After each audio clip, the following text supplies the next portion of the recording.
फरीदाबाद के सेक्टर 21 जीवा public school में आज संस्कार मेला आयोजित किया गया। मेले में कई तरह की प्रतियोगिताएं आयोजित की गईं, जिसमें fun, field game, performing arts, कला केंद्र थी। इन सभी प्रतियोगिताओं में स्कूल के बच्चों ने बड़े ही उत्साह के साथ भाग लिया। करीब 1500 बच्चों ने इन प्रतियोगिताओं में भाग लिया था। आयोजित मेले में कई तरह की स्टॉल्स भी लगाई गई थी, जो कि स्कूल के स्टूडेंट्स और टीचर द्वारा लगाई गई थी, जिसका मेले में आने वाले सभी लोग लुत्फ उठा रहे थे। आयोजित मेले में युवा सशक्तिकरण और उद्यमिता, खेल और कानून राज्य मंत्री गौरव गौतम ने मुख्य अतिथि शिरकत की। वहीं जब सोका टाइम्स ने आयोजित मेले में स्कूल के प्रेसिडेंट ऋषिपाल चौहान से जब जानकारी ली, तो उन्होंने संस्कार मेले का मकसद बच्चों में संस्कार लाना बताया, ताकि बच्चे संस्कार ना भूलें। वहीं माता पिता को भी बच्चों को संस्कार सिखाने पर महत्व दिया। साथ ही कहा कि जीवा क्योंकि आयुर्वेदिक ब्रांड है, जिसके अपने आयुर्वेदिक प्रोडक्ट हैं, उन्होंने आयुर्वेद को भी अपनाने पर जोर दिया। इस प्रकार का संदेश जो इस स्लोगन ही नहीं, एक संदेश देने का काम भी करता है। आते ही जो मैंने बच्चों की प्रस्तुति देखी, वो गाना जो मेरे मन को भी टच करता है, राम आएंगे तो। दूसरा, इस जीवा पब्लिक स्कूल में इस कार्यक्रम का नाम संस्कार मेला, और उसके नीचे हुए सुंदर जो हमारी भारतीय संस्कृति को, भारत के आधार को दिखाते हैं, ऐसा मनमोहक तस्वीर आपने लगाई हुई है।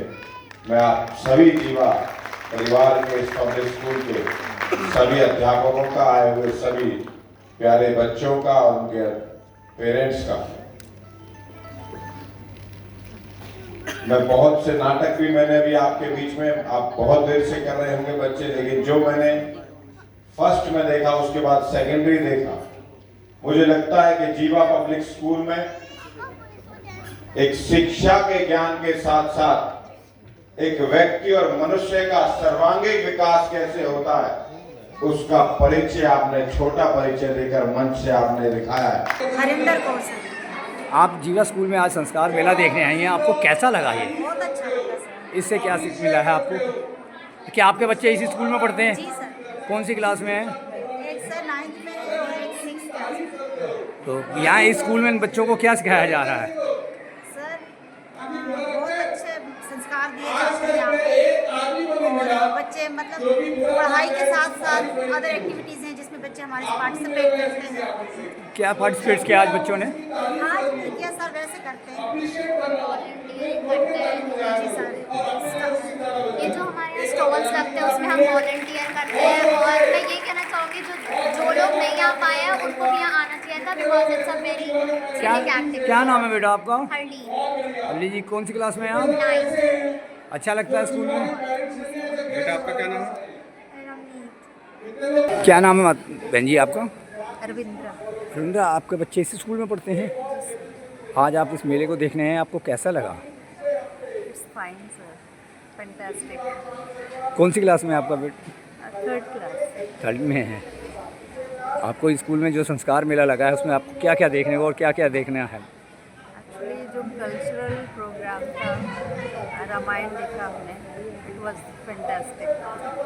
बाकी तो जो है वो चिल्ड्रन के लिए है, तो फन तो बच्चों के लिए होता है। सर, आज आपके स्कूल में मेला लगाया गया है संस्कार, क्या चीज़ को लेकर, कैसे क्या क्या चीज़ें इसके बारे में बताएंगे? देखिए, संस्कार मेला इसलिए लगाया गया है कि जो भारत में बच्चों के संस्कार कम होते जा रहे हैं,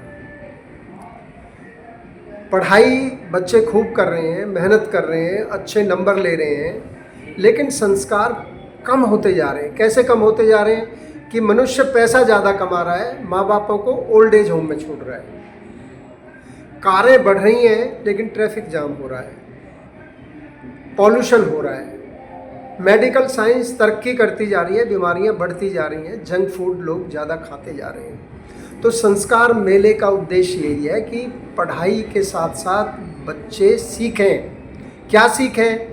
कि मैं अपने आप को जानूं, मैं अपने परिवार को जानूं, मैं राष्ट्र का निर्माण करूं, और मैं पर्यावरण को प्रोटेक्ट करूं। तो उसकी एक प्रदर्शनी, प्रैक्टिकल, थ्योरेटिकल नहीं, पढ़ना और सीखना, तो जीवा पब्लिक स्कूल के अंदर बच्चे सीखने आते हैं, पढ़ने नहीं आते। टीचर सिखाने आती हैं, पढ़ाने नहीं आते। तो पेरेंट भी अपने बच्चों को रोज़ सीखने भेजें और रोज़ पूछें कि बेटा आज आप क्या सीख करके आए। उसी का एक प्रैक्टिकल रूप देने के लिए कि आप दिनचर्या करें, तो दिनचर्या में जो आपने अच्छा किया उसको और आगे बढ़ाएं, जो आपकी कमजोरी है, कमी है, उसको सुधार करें, ताकि आप एक अच्छे समाज का, एक अच्छे राष्ट्र का निर्माण करें और परिवार के साथ आप मिलजुल करके रहें। टेक्नोलॉजी का जो मोबाइल का यूज़ बढ़ा हुआ है उसका कम करें, टेलीविज़न कम देखें, अच्छे विचार रखें, परिवार में मिलजुल करके रहें। इसी की प्रदर्शनी, इन्हीं आइडियाज़ की प्रदर्शनी लगा करके ये संस्कार मेले का आयोजन किया है। लगभग कितने बच्चों ने आज यहाँ पार्टिसिपेट किया आपने? तो स्कूल में 1500 बच्चे हैं, सभी के पेरेंट आए हैं, सभी बच्चे आए हैं और सब बच्चों ने, जैसे रामायण के अंदर 70 बच्चे थे, तो हम कोशिश करते हैं कि ज़्यादा से ज़्यादा बच्चे पार्टिसिपेट करें। तो आज अब कैसा देखें रहा? जैसे कि कला केंद्र लगा हुआ है, कोई नेल क्या काम कर रहा है, कोई मेहंदी लगाने का काम बच्चे ही कर रहे हैं ना। फिर एंटरप्रेन्योर क्लब लगा हुआ है, रोबोटिक्स का लगा हुआ है, ड्रोन का लगा हुआ है।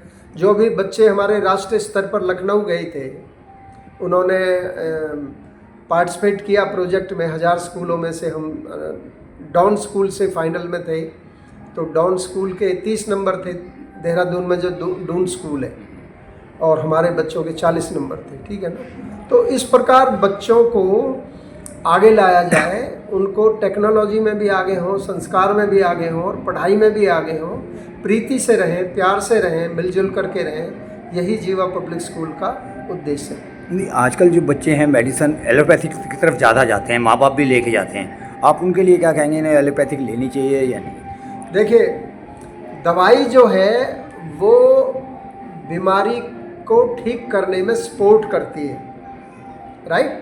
जैसे आपको मान लो सिर दर्द है, थायराइड है या डायबिटीज़ है, मान लो आपको, तो आप अपने लाइफस्टाइल को अगर ठीक करेंगे तो डायबिटीज़ ठीक हो जाएगी, लेकिन जो दवाई है उसको ठीक करने में हेल्प करेगी। लेकिन आजकल बच्चों के और बड़ों के माइंड में ये है कि दवाई ले लेंगे। जैसे आपने ऐड देखी है ना, अरे खट्टी डकार आ रही है वो ले लो, है ना, इनो ले लो और फिर समोसा खा लो। वाह, मतलब आप आग लगी हुई है, उसमें पेट्रोल डाल दो, आप समझ रहे हैं ना। तो हम बच्चों को ये शिक्षित करते हैं। जैसे आपने देखा होगा हर्बल गार्डन है, बाहर जड़ी बूटियां लगी हुई हैं, आप देखेंगे आम का पेड़ है, अमरूद का पेड़ है, अर्जुन का पेड़ है, बांस भी लगा हुआ है, पान का भी पेड़, बेल लगी हुई है। तो वो जड़ी बूटियां का बच्चों को ये ज्ञान होना चाहिए कि कौन सी जड़ी बूटी हमारे किस प्रयोग में आती है। फिर सात्विक भोजन है, तामसिक भोजन है, इनका भी बच्चों को ज्ञान दिया जाता है। तो आपने ये मेला इसलिए लगाया है कि आयुर्वेदिक की तरफ ज़्यादा जाएं और अपने उनकी तरफ कम आएँ। देखिए, हमारा जो शरीर पंच तत्व से बना है, अगर हम पंच तत्व के साथ मिलकर के चलेंगे तो हम स्वस्थ रहेंगे। अगर हम केमिकल शरीर में डालेंगे तो केमिकल से तो हमारा शरीर बना नहीं है, तो साइड इफ़ेक्ट क्यों होते हैं?